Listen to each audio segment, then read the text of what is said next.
We welcome everyone joining us today from around the world for the 9th webinar in our Multiverse Webinar series. Today's webinar will be on the Multiverse Vero Transceiver. I'm Harrison Honholt of City Theatrical, and I'll be your presenter today. This is the 9th webinar in our Multiverse Webinar series, and we've presented a wide variety of state-of-the-art wireless DMX and RDM technology. If you want to be an expert in wireless DMX and RDM, watch our webinars and you'll be well on your way.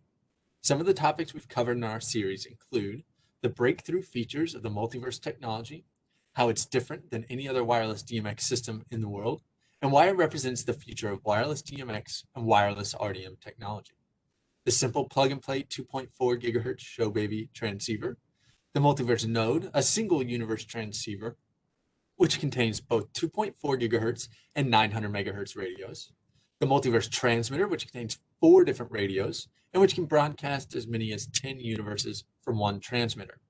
Also the wireless dimming for props and costumes with our ColorFlex Multiverse dimmers, and Multiverse Receiver Card, Radio Scan Frequency Analyzer, the Multiverse Studio Receivers and kits for film and video use, featuring weather-resistant battery-powered receivers and kits with contactless charging cases, and many other topics relevant to wireless DMX and RDM, like best practices, site surveys, optimizing your broadcast to get maximum fidelity, working with specialized antennas, and other radio concepts which are not necessarily intuitive to the average user of wireless DMX, but are necessary to know to work successfully on the professional level.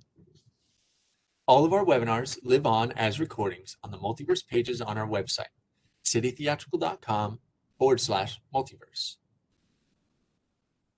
We have plenty of helpful information on the Downloads tab of all of the Multiverse pages of our website, including manuals, quick start guides, case studies, and white papers if you want to dig even deeper into wireless DMX technology. You can also email or call us with any questions. If you have any questions today, please type them into the Q&A box at the top of your screen. You may need to click the Q&A tab to open that Q&A box. Be sure to address your questions to all panelists, which enables me to see them. Here's a short public service announcement on behalf of ESTA's behind-the-scenes organization. Even without the uncertainties of life in a pandemic, the unique environment and stresses of working in the entertainment industry are extremely challenging. It's critical to make sure you and those you care about stay healthy, mentally, emotionally, and physically. The Behind the Scenes Mental Health and Suicide Prevention Initiative is providing tools and resources specifically for entertainment industry workers at btshelp.org/mental health.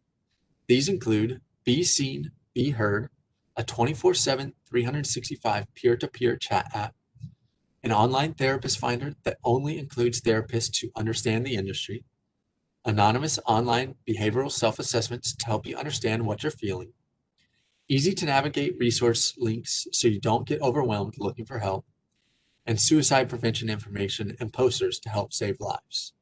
Go to btshelp.org/mental health for more information. This is the Multiverse Wireless DMX and RDM family of products as it stands today. I'll identify them for you from left to right on your screen. First and smallest is our Multiverse module for lighting manufacturers. Next is Multiverse Receiver Card, then 2 ColorFlex Multiverse Wireless Low Voltage Dimmers. Next is the Radio Scan Frequency Analyzer, then DMX Cat and its app. In the very center is the Multiverse Studio Receiver, then Multiverse SHoW ID, Multiverse Node, Multiverse Transmitter, and our outdoor Multiverse Vero Transceiver, which we'll be discussing today. Until Multiverse, all of our wireless DMX products have been in the 2.4 GHz band. With Multiverse, we've added 900 MHz radios, which are certified for use in North America only. As the 2.4 GHz band continues to get more and more crowded, moving some or all of your broadcasts to 900 MHz gives a new option to North American users. While both 2.4 GHz and 900 MHz are good choices for wireless DMX, they have slightly different characteristics. 2.4 GHz can carry more data than 900 MHz, but 900 MHz can pass through objects better and travel greater distances. The 900 MHz band is also generally less crowded than 2.4 GHz. We're sometimes asked why we don't utilize the 5.8 gigahertz band for wireless DMX. The reason is that it doesn't travel as far as 2.4 gigahertz, and it doesn't pass through objects as well, often requiring line-of-sight operation. Those reasons make it difficult to use successfully for wireless DMX for lighting use, although it is used successfully for other uses in the entertainment technology world. Using 5.8 gigahertz for those purposes helps reduce the overcrowding in the 2.4 gigahertz band. All Multiverse products contain many new breakthrough technologies. We'll review them briefly today, but you can learn about them in depth by listening to the first webinar in this series, which is an overview of multiverse technology. Here are the breakthrough multiverse technologies: an advanced radio that can carry more data while using very little radio energy, a technology we call Multiverse DMX or MDMX, which produces a dramatic reduction in radio energy used, a technology we call Multiverse RDM or MRDM, which improves wireless RDM performance, SHoW key security, which is an additional 3-digit code that can be added to the Multiverse SHoW ID that will prevent any other nearby system set on the same SHoW ID from interfering with your system, forward error correction, which allows the receiver to detect and correct errors that may occur in the wireless transmission of data, ultra-low latency, there's a total average system latency of 4 milliseconds, adaptive spread spectrum frequency hopping, it identifies and masks off hopping channels that contain interference, replacing them in the hop sequence with alternate channels, adjustable output power, sometimes an application calls for the maximum available broadcast power, but many times you can utilize lower output power to reduce problems from other radio interference in the menu, reduce reflections, and improve performance. Also, user-selectable SHoW IDs. City Theatrical has always produced wireless DMX products that allow the user to select the optimal transmission method. The user may select full bandwidth hopping, hopping limited to a section of the spectrum, including areas of the spectrum outside of the Wi-Fi range, or adaptive hopping. The Multiverse Vero Transceiver is the Multiverse product built for permanent outdoor installations for architectural or architainment projects. It is a single universe transceiver, which means that it can be user configured to be either a transmitter or a receiver. It utilizes DMX input. Part number 7400-5902 contains both 2.4 gigahertz and 900 megahertz radios and is licensed for use in North America only. Part number 7400-5903 is the same device for use outside North America, and it contains only a 2.4 gigahertz radio. Let's take a look at how the product is set up in the field. Today, I will be working with the 7400-5902 dual radio version, but setup is exactly the same for the 7400-5903 version. Your first task will be to securely mount your devices following best practices for wireless DMX, such as mounting as high as possible and mounting with line-of-sight transmission if possible. Multiverse Vero has two mounting methods, surface mount or pipe mount. Both of these methods utilize the same detachable mounting bracket that is included with your product. For surface mounting, attach the mounting plate to the surface with 4 appropriate fasteners that you will provide depending on the surface you are mounting to. The Multiverse Vero must be mounted in a vertical orientation, so be sure the locking tab on the mounting bracket is at the top. Slide the Vero into the mounting bracket until the locking clip engages, and install the provided 8-18 by half-inch stainless steel thread-forming Torx button head security screw in the hole on the side of the bracket assembly. For pipe mounting, attach the mounting plate to the pipe with a stainless steel hose clamp appropriate for the size of the pipe. That hose clamp is not included since we don't know what size pipe you'll be using. Again, slide the Vero into the mounting bracket and secure the clip with the included security screw. For either the surface mount or pipe mount method, take care to mount the units securely since they will be exposed to wind and weather conditions for extended periods of time. Now we'll bring power and DMX wiring to the Multiverse Vero. The unit enclosure is provided with half-inch NPT entry holes fitted with liquid-tight cable grips for the use with outdoor use cables for power and DMX connection. If outdoor use conduit is being used, we recommend that the conduit be sealed after installation to prevent moisture entry, including free air exchange, in order to minimize the chance of condensation buildup. For input AC power, you can use anything from 90 to 277 volts AC. 3 input wires attached to the pluggable terminal block connector labeled from left to right, ground, in for neutral, and L for line. The DMX connection is also made on a pluggable terminal block connector, labeled from left to right, data plus, data minus, and common. Both the power and data connectors can be plugged for ease of wiring, unplugged for ease of wiring and assembly. When power is applied, the unit will wake up and boot into the main screen, showing the default SHoW ID, which is 24250, and the default universe, which is 1. The RX symbol will be blinking, showing no DMX is being received, and the signal quality bars will be empty. The green status light will also be blinking until DMX is received. When the cover is closed and the user interface screen can no longer be seen, this light is visible on the cover and indicates whether the unit is powered up and whether it is receiving DMX. To make any changes in our settings, we'll use the 4-button user interface located right under the LCD screen. You're probably familiar with this type of 4-button interface from other lighting devices. There's a button for enter, one for up, one for down, and one for menu. The default state of the Multiverse Vero is to be a receiver, so one unit must be changed to become a transmitter. To make that change, we select Menu, highlight Mode, and press Enter to put us into edit mode. Note that the word receiver will be blinking to show that it is editable. Then arrow up or down to transmitter and press Enter to select it. Now that we have the transmitter selected, we have a simple working system set on the most basic default settings. When we supply DMX from our lighting controller to our transmitter, the TX symbol will stop blinking and will go solid. And on the receiving end, the RX symbol will also stop blinking and will go solid. And the signal quality bars will light, showing that a good DMX broadcast has been achieved. Now that our system has been turned on and checked out, we'll explore more deeply into the theory of operation, the setup options, and the same ways to optimize our broadcast. Let's begin by reviewing what a City Theatrical SHoW ID is. If you haven't used our gear before, you may not have encountered this concept. While other systems require you to push a button to link the transmitter to receivers, we don't. Our SHoW ID system allows you to set a descriptive numerical code on the transmitter and receiver, which determines a number of important broadcast parameters. The chart shown here explains it. The first 1 or 2 digits determine whether your broadcast will take place at 2.4 gigahertz or 900 megahertz. The next digit is the data rate of the broadcast, which determines how many universes you can send and the distance you can broadcast.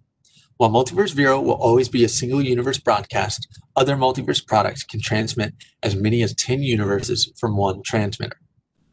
The next digit determines the portion of the selected band in which your broadcast will take place, such as the low end, middle, high end, or very high end. And the last digit selects the hopping pattern, which allows very large systems to be scaled up without overlapping. Our SHoW ID system allows you to swap out gear in your system without having to push any buttons to link or unlink devices. That makes setup and troubleshooting easier. This chart shows how the SHoW IDs are constructed. You can always refer to it for guidance. And if you use our radio scan spectrum, there's an even easier way to select a SHoW ID other than the default.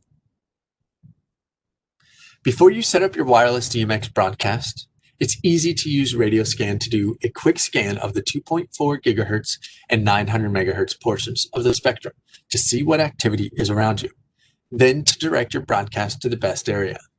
The alternative to that is to set up your wireless DMX system without knowing what other radio activity is around you and to hope that it works. But hope is never a good strategy when your career depends on it. Radio Scan will also guide you to choose the best Multiverse SHoW ID to use. When the Multiverse IDs button is selected, a table appears on the right side of the screen. The horizontal x-axis of the table shows the number of universes that a SHoW ID can carry, although Vero will always be a single universe broadcast. And the vertical y-axis of the table shows the relative position in the band where the broadcast will be. In the table, we can see that the SHoW ID 24140 is limited to the max area of the 2.4 gigahertz spectrum, an area that is often relatively uncrowded. Hovering over each individual SHoW ID in the table reveals another smaller table below the main table with more information, including the exact frequency and the potential range. Additionally, when hovering over a SHoW ID, an overlay will appear over the scan that shows the portion of the band that broadcast will reach while using the selected SHoW ID. Clicking on any SHoW ID button in the table will lock the overlay to the screen, where it will appear in all recordings and screenshots. RadioScan allows the Multiverse user to find the optimum area of the chosen band on which to broadcast, and directs him or her in how to best set up their Multiverse gear. This becomes an important part of the user's broadcast plan and can be documented by using RadioScan's snapshot and notes features, and submitted by email to your colleagues on the installation, or to the venue's spectrum manager if required, or just used as a method of record keeping. The scan can also be rolled back at any time and quickly reviewed to find any unanticipated activity, and notes can be added at that point in time for reference. What I just described takes less than 5 minutes to do, but is one of the largest determinants of broadcast success for wireless DMX and RDM. Once you've selected your SHoW IDs, and in our case today, it will be 24140 that we choose with the help of our RadioScan analysis, you'll need to enter them into your Multiverse Vero selected to be your transmitter and all Multiverse Veros set as receivers. Here's how to make that setting. On the receiver showing the default SHoW ID 24250, push the enter button and then push the down button to toggle down to 24140. Push enter again and 24140 is set. Repeat this for the transmitter and all other receivers. If you press the up or down buttons from this main screen, the display will toggle back and forth between SHoW ID and Universe. Leave the Universe set on 1 in this system. If you had 2 transmitters in your system, you would set the second transmitter on 2. For your system to function, SHoW ID Universe and the optional SHoW key must match on the transmitter and all receivers. We'll discuss SHoW key in a moment when we go through the menu options.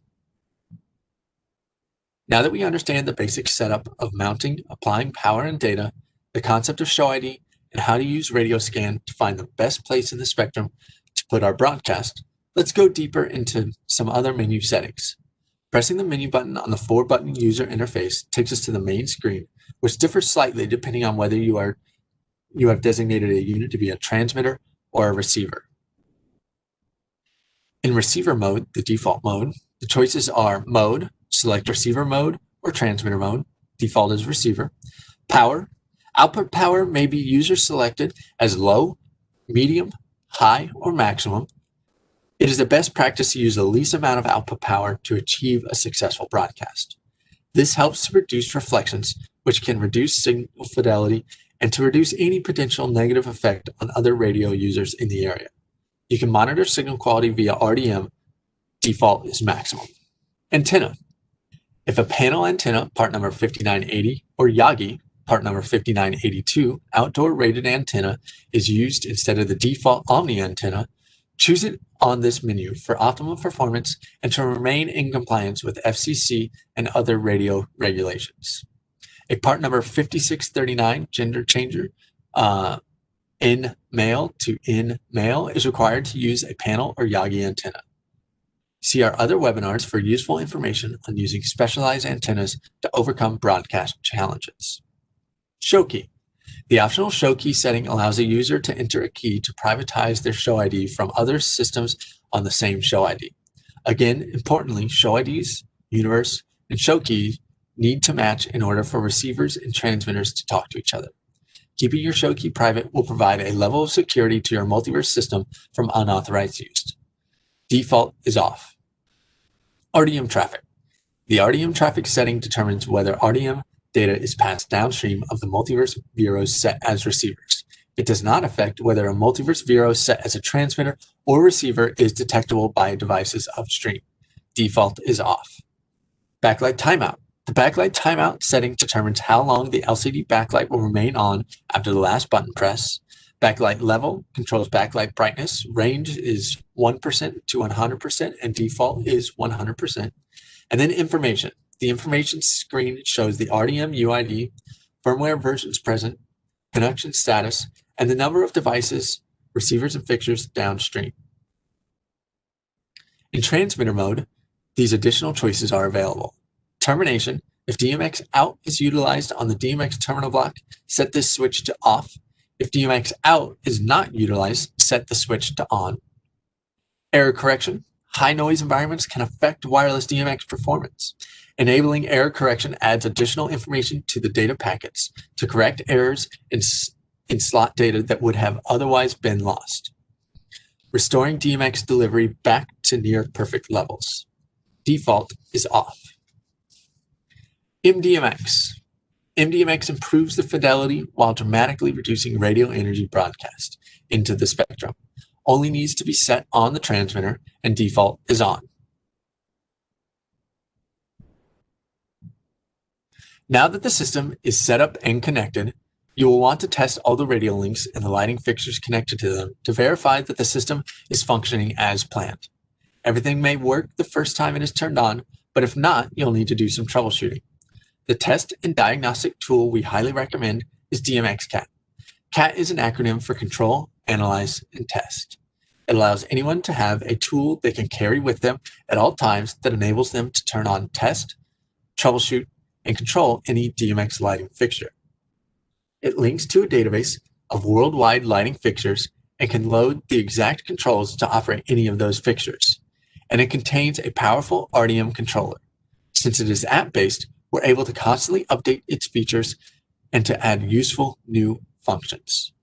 DMX CAT is a hardware dongle you purchase and a free app you download from the Google Play Store or the Apple App Store, and it contains these apps: a DMX controller with 512 sliders or a console-type keypad for entry of levels, a fixture controller linked to a database of lighting fixtures and their various personalities.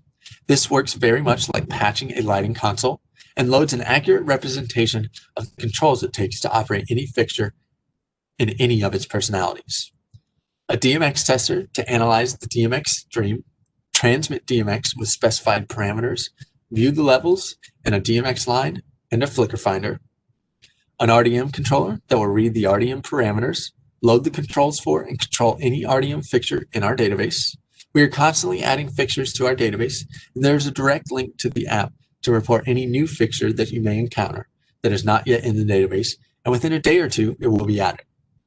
A dip switch calculator, and for the Android version only, a simple 2.4 gigahertz spectrum analyzer and a simple light meter. Using DMX CAT will help you troubleshoot your system and will help you determine whether you have a problem with your controller, transmitter, receiver, wiring, or lighting fixture. These problems are often confusing and may be nearly impossible to troubleshoot without DMX CAT. Once the system is all running, there are some ways to judge the system's performance, and some ways we can improve it. The signal quality bars on the user interface tell us a lot. 3 or 4 bars means excellent quality, 2 bars are acceptable, and 1 bar is marginal.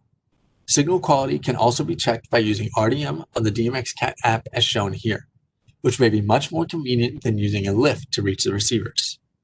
To improve signal quality, you can improve the placement of your transmitter or receiver. Remember, higher is better. And check that your omni-directional antennas are vertical and parallel to each other. If those actions don't help, sometimes specialized antennas, such as panel antennas or Yagi antennas, can. Nearly all broadcast problems can be overcome with specialized antennas. And again, you can check the index of our previous webinars to learn much more about antennas, and we urge you to do so. When everything has been checked and is working properly, it's time to close up the weatherproof boxes. Tighten the 8 cover screws securely so the weatherproof gasket is seated firmly. Then close the plastic cover and secure it with the included tamper-proof screw. Your system is now set for years of operation. We hope that our Multiverse Vero transceivers will meet your architectural, architainment, and permanent wireless DMX installation needs.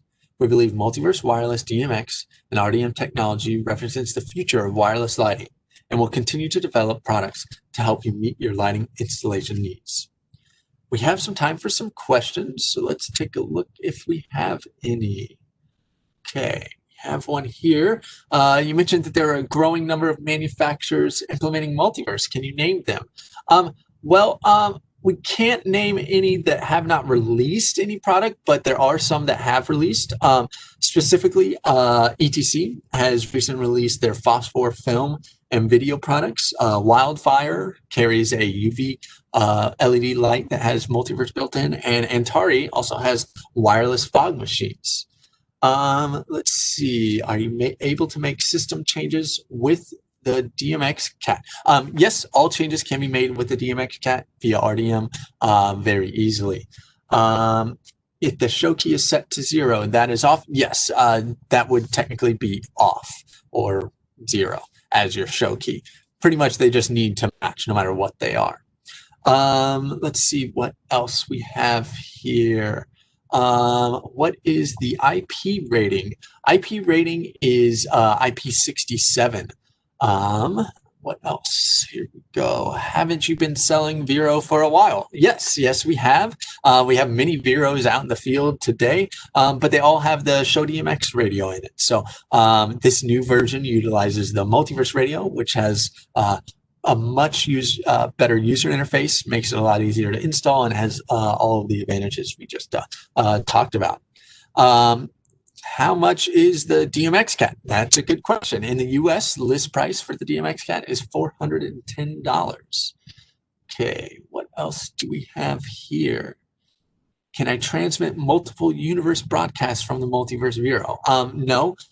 Each Multiverse Vero will just transmit one universe. You can use more Veros to get more universes, or a multiverse transmitter to send multiple universes. Let's see. Okay, is there a Multiverse VeroNet that can accept streaming ACN input? No, we did have that version in the SHoW DMX Neo version, but we didn't get much ask for it, so it has been discontinued. Let's see what else we have here. Should I use an optional show key? It's good practice if there might be other multiverse systems in the area. You just again have to remember that you need to have the show ID, show key, and universe all matching. Let's see. What does the radio scan cost? Let's see. The radio scan, I believe. Yeah, okay. List price is $380 on the radio scan, and you can get it from any of your city theatrical dealers. Okay, we got another radio scan question here. Is there a smartphone version of the radio scan? Not yet, but our engineers are working on it, and it'll be a free upgrade when it comes out. Here's another one. Does DMX Cat require a Wi-Fi network to work? Technically, no. The database is stored on the cloud, but if you are not connected to a network, or if you know you are going into a place where you will not have a network connection, you can save your fixtures from the database to your phone, and then you will not have to connect to the network to pull them down. They will be saved out. But we couldn't save the entire database to your phone. It just is much too large. So if you're trying to actively find new fixtures, yes, you would need to be connected to the network. Otherwise, you do not. Let's see.